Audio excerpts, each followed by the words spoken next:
जब एक माँ के धैर्य का पैमाना भर गया तो उसके आंसू प्रतिशोध में बदल गए और अनुपमा ने सबके सामने वह सच उजागर किया जिसने न केवल गौतम का असली चेहरा दिखा दिया बल्कि पूरे घर की नींव हिलाकर रख दी। अनुपमा की लेटेस्ट एपिसोड के लिए सब्सक्राइब करें। आज के एपिसोड की शुरुआत में गौतम अनुपमा से पूछता है कि आपके पास क्या सबूत है कि यह मैंने ही किया है। अनुपमा जवाब देती है कि मुझे किसी को कुछ साबित करने की जरूरत नहीं है। सच तुम भी जानते हो और मैं भी जानती हूँ। किसी को भरोसा करना है तो करे वरना न करे। तुम चाहे कितनी भी कोशिश कर लो लेकिन मुझे तोड़ नहीं पाओगे क्योंकि मैं बार बार टूटकर जुड़ना जानती हूँ। जब तक मेरी बात थी तब तक मैं चुप थी। तभी मोटी बा कहती है कि अगर ऐसा है तो फिर आज तमाशा क्यों कर रही हो। अनुपमा गुस्से में कहती है कि आज मेरी टीम की बात थी। मेरी टीम के साथ कोई गलत करेगा तो मैं उसे नहीं छोड़ूंगी। आपको इसे बचाना है तो बचाइए लेकिन मैं इसका पीछा नहीं छोड़ूंगी। अनुपमा पराग से कहती है कि अब तो आपको समझ आ गया होगा कि आपकी बेटी सही थी। यह आदमी न तो भरोसे के लायक है और न ही इस घर में रखने लायक है। मोटी बा अनुपमा से कहती है कि अब बस कीजिए। आपको जो बोलना था वह बोल दिया और आपको जो दिखाना था वह दिखा दिया। अगर आप हारी होती तो आपका यह तमाशा हमारे समझ में आता, लेकिन आप तो जीत गई हो, इसलिए अपने घर जाकर खुशियां मनाओ। हमारा सर क्यों खा रही हो। मोटी बा गुस्से में अनुपमा को जाने के लिए कहती है।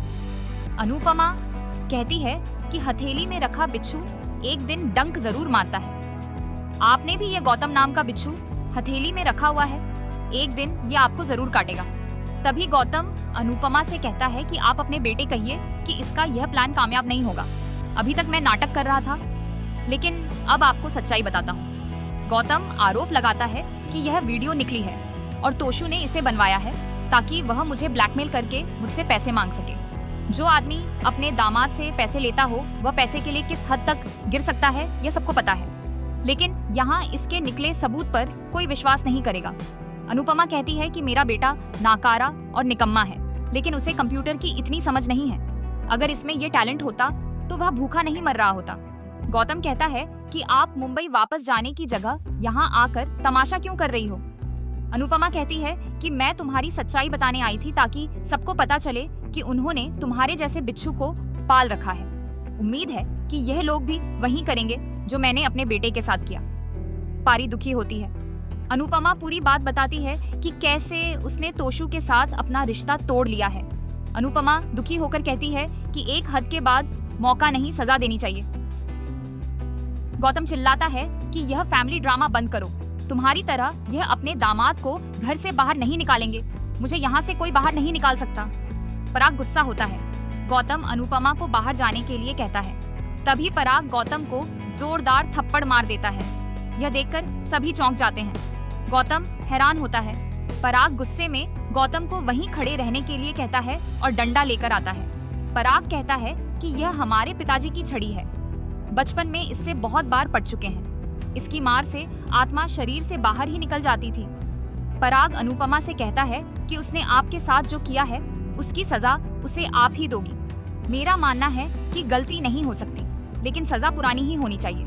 आजकल के माँ बाप सजा देना ही भूल गए हैं, लेकिन भगवान की कृपा से हम पुराने जमाने के लोग हैं, इसीलिए हमें सजा देना बहुत अच्छे से आता है। पराग अनुपमा को डंडा देते हुए कहता है कि आप इसे क्या सजा देंगी, यह आप तय कीजिए।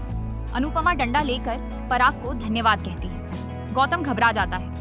इसके बाद अनुपमा गुस्से में गौतम को डंडे से पीटती है। गौतम चिल्लाता है लेकिन अनुपमा नहीं रुकती और उसे भीषण तरीके से पीटती है। अनुपमा गुस्से में अंश की पिटाई करवाने के लिए, अनु की रसोई जलाने के लिए और प्रार्थना पर अत्याचार करने के लिए गौतम की धुलाई करती है। मोटी बा को बुरा लगता है। अनुपमा गौतम पर अपना सारा गुस्सा निकालती है। गौतम को पीटते पीटते डंडा टूट जाता है। गौतम की हालत खराब हो जाती है।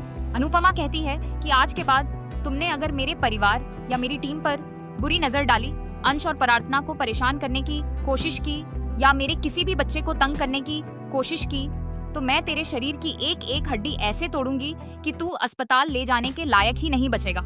इसी बीच अनुपमा को चक्कर आते हैं। तभी राही उसे संभालती है। अनुपमा रोने लग जाती है तो राही उसे सांत्वना देती है। अनुपमा रोते हुए कहती है कि मेरी वजह से तुम्हारे ससुराल में फिर से तमाशा हो गया। राही कहती है कि आपने कुछ गलत नहीं किया है। इस आदमी का असली चेहरा बाहर आना जरूरी था। मुझे तो खुशी है कि आपने प्रार्थना का बदला लिया है। जो मैं नहीं कर पाई वह आपने कर दिखाया। अनुपमा खुश होती है। राही गुस्से में गौतम से कहती है कि अगर थोड़ी भी शर्म बची है। गौतम गुस्से में पराग को देखता है तो पराग गौतम से कहता है कि नजर नीचे रखो। आज तक तो इसलिए बचता रहा क्योंकि मैंने इन सबको छोड़कर तुम पर भरोसा किया। मुझसे बहुत बड़ी गलती हो गई, लेकिन अब कोई गलती नहीं होगी। मुझे खुशी है कि मेरी बेटी अंश के साथ खुश है। प्रार्थना ने तुम्हें तलाक देकर बहुत अच्छा किया। पराग कहता है कि मुझसे भी गलती हुई है। मैंने भी राही की जीत खरीदने की कोशिश की थी। मुझे एहसास ही नहीं हुआ कि मैं अपनी बेटी के टैलेंट पर शक कर रहा हूँ, लेकिन गलती का एहसास होते ही मैंने माफी मांग ली। पराग गुस्से में गौतम से कहता है कि तुमने दुश्मनी नहीं कमीनापन किया है। पहले तुमने अंश को पटवाया, फिर तुमने अनु की रसोई में आग लगवाई, फिर तुमने अनुपमा जी को कमरे में बंद किया जहां उनकी जान जा सकती थी। ऐसे घटिया इंसान के लिए पराग कोठारी के न तो दिल में जगह है और न ही घर में जगह है। ये सुनकर ख्याति जी डर जाती है।